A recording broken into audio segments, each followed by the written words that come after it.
চিপকো আন্দোলনের মতোই তৃণমূল ঘনিষ্ঠ প্রমোটারের থেকে জলাশয় এবং গাছ বাঁচাতে মুখ্যমন্ত্রী মমতা বন্দ্যোপাধ্যায়কে চিঠি দিয়েছেন অশীতিপর বৃদ্ধারা, যাদের মধ্যে সকলেই অসুস্থ, কেউ আবার ক্যান্সারে আক্রান্ত।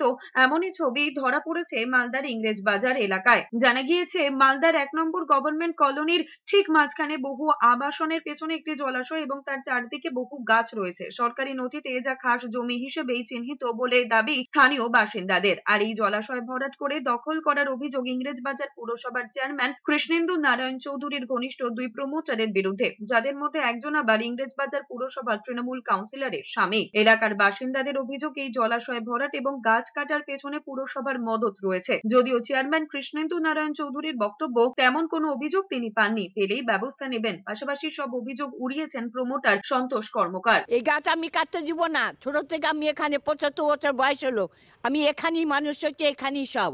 আর এই জলাশয়ও ভরতে দিব না, গাছও কাটতে দিব না।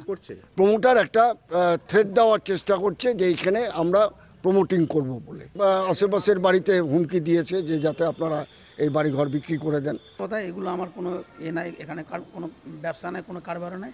আর আমি কোথাও জলাভূমিও ভরাট করছি না, আর কোথাও গাছও কাটছি না। আমি আমার নামে কোনো এখানে কোনো জায়গাও নেই। মিথ্যা অভিযোগ, চক্রান্ত করছে এগুলো।